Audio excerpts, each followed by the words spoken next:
Thank you so much for being with us here today, Ginger Leopoldo. She's an educator, an actor, a director, a community organizer. She's a proud founding member of Pintig Cultural Group, and she's the founding artistic director of the Center for Immigrant Resources and Community Arts, CIRCA. Her work includes performing, directing, producing, and facilitating theater productions and workshops of all ages. The Aniri Access series has been so lucky to have just a few minutes here today with Ginger Leopoldo. Thank you so much. First of all, I just want to thank you for having me as a guest on your show. I'm definitely so honored. What a wonderful way for us to celebrate Asian Pacific American Heritage Month, being together like this and talking about our work. Ginger, these have been challenging times. We all thought 2020 was challenging, right, with the pandemic, but 2021 is challenging in a new way as well. Do you want to talk a little bit about current events, the situation now, and has that affected how you personally or the groups and teams that you're working with have rediscovered the arts?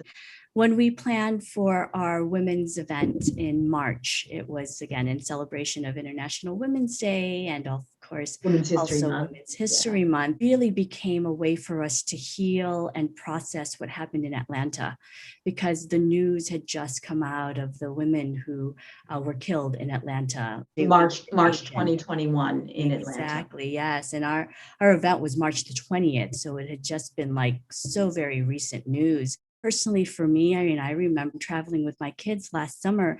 We had seen my father, he's recovering from health issues, and we figure, okay, it's a little risky to be traveling now, but we need to go and see grandpa. I remember just being in the airport and hearing on the news this blaring, yelling out of this Kung flu virus. And I'm like, is this really happening?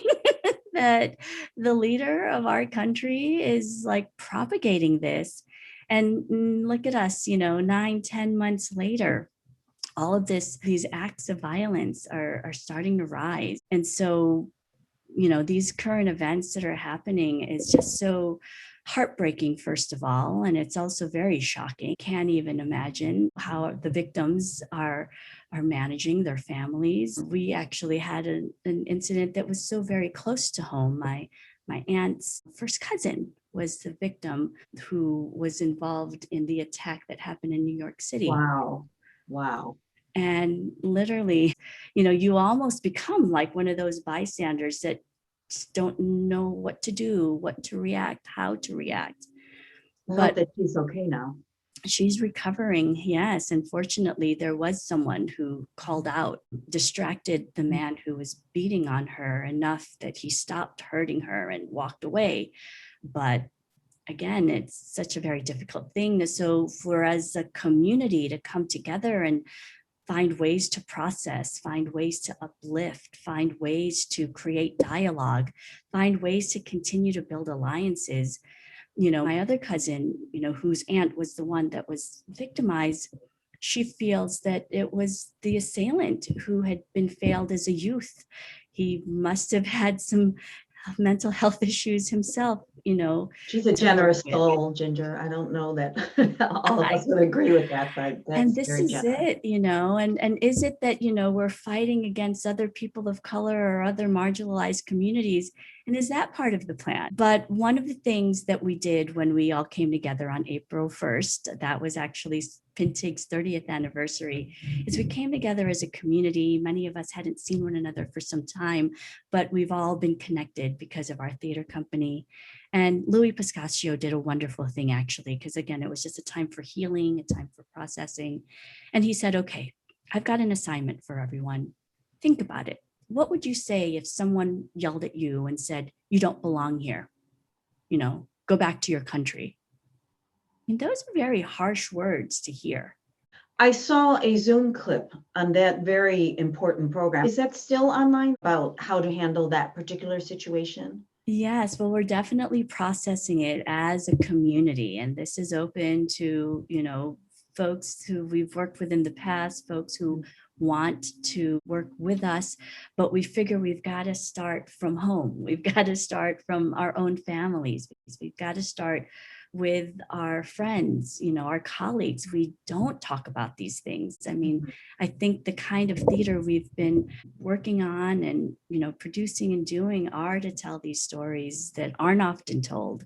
And, as this current event unfortunately is still unfolding, that's when I think that we can really have some good discussion around. We're really committed to making sure that we're thinking and talking about these and finding techniques and ways to, again, uplift one another. Thank you for all you're doing in that area, Ginger. Tell us about what you're studying in your PhD. Yeah, so it's actually an applied degree. It's a doctorate in education that I'm pursuing. Currently an adjunct faculty member at the University of Potomac, and I work with international students.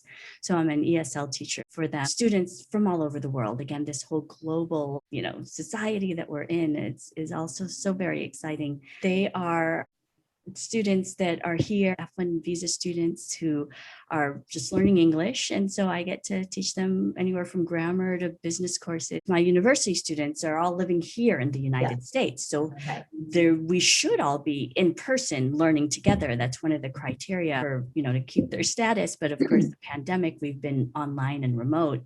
But as you know, I also work with children in China, younger children in China. So I do wake up at 4 or 5 in the morning. I've been doing that work for boundless 4 energy. years now. It's also so rewarding. And again, just finding the joy and the use of how ed tech technology can be that you can, work with students 14 hours away, essentially. And I've taught about 10,000 classes or more. Oh my God, that is amazing. Kids in China. So amazing. Way to connect with the youth. So as we tape this, which is a little bit early, it's April for our May 2021 airing, the TEACH Act is making its way through the Illinois legislature, which would basically mandate that Asian American history be taught in Illinois schools. So Ginger, did you have any thoughts about that particular act? Definitely been an organization that's on board to get this bill to pass. Those many organizations have all band together as well, and we really do see the value of it. Here in Illinois, we're a little bit different when it comes to Asian studies compared to, for example, in California, where there's been a lot more activism around ensuring that content is included in schools. And so we're very much just behind. Well, the numbers are different. I think that, that has a lot to do with the differences between here in California. The population spread is different. Definitely. Well, we feel it's about time. I'm in Chicago. It's about time.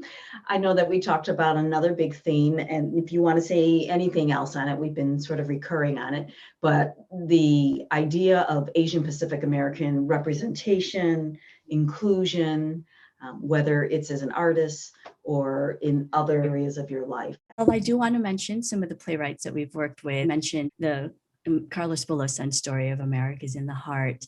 I may have mentioned Conrad Panganiban. He was one of the artists. He did the Agent Kilikili's mom during series with A Squared Theater. I remember producing one of his short acts. One was called Tag Your It. So Conrad Panganiban, a playwright, is actually based in the Bay Area. He wrote about being a child and watching television and not seeing himself represented. And when we produced it here in Chicago, it's a 10-minute piece called Tag Your It. My daughter, who was probably about 8 or 9 at the time, and another one of our members' sons, who was maybe a year older, performed this piece. And it still resonates today. When Conrad wrote that, it was probably sometime in the 80s, but, in the 2015 or whenever it was that we did it, the same thing happens. How much representation, how often do we see ourselves on TV and mass media? And I think it's important for us to be able to have that kind of representation. I think that would help a lot of what we're seeing right now in regards to the rise in Asian attacks. Anti-Asian racism. Against Asians, exactly. And, we have become the other. And I think with having more of our stories told and more of us represented, that would help maybe make things better, similar to why it's important to have that TEACH Act pass here in Illinois as well. Well, Good luck to you on all of your initiatives and that of Circa Pintigs and your personal initiatives. Thank you for being here. Thank you so much.